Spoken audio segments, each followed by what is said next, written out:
All right, it is about 12 minutes as I look at my clock, 12 minutes or so since we started the recording and started this study.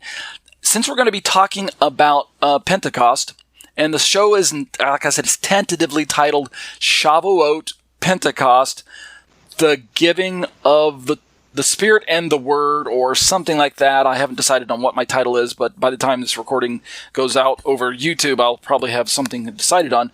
I have a commentary that I wrote on the book of Galatians, and in chapter 3, Paul hits both of these topics very nicely: the Holy Spirit and the law of Moses, and the relationship that we as believers have.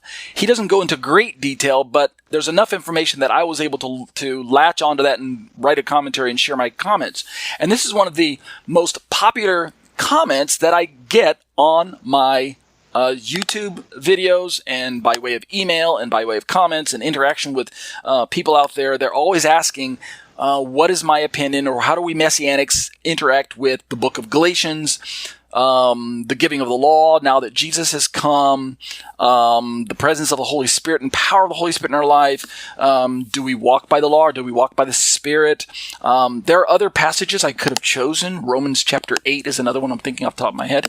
Great Holy Spirit passage. But tonight we're going to study Galatians chapter 3. There will be no Romans study tonight, and there will be no Trinity Shema study tonight. So it'll all be on Galatians chapter 3.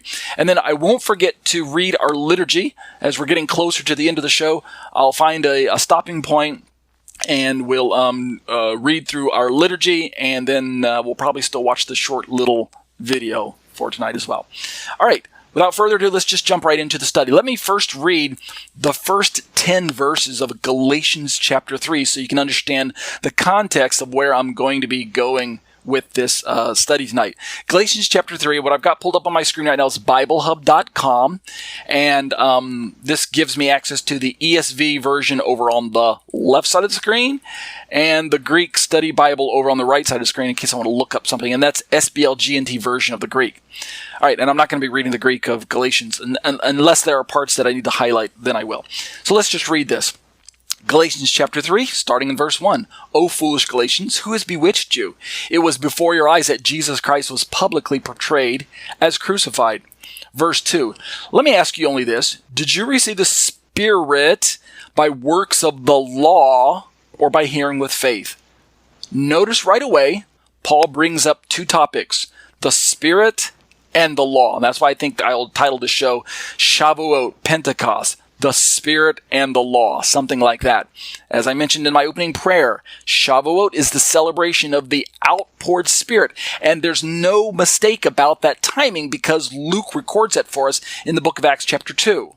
However, the rabbis have gone on record as stating that the giving of Torah at Mount Sinai, Exodus chapter 19 and 20, is also the same date as Shavuot. And so that's the celebration in Judaism, not of the Holy Spirit, of course, because according to Rabbinic Judaism, that's a Christian idea. And so they reject that.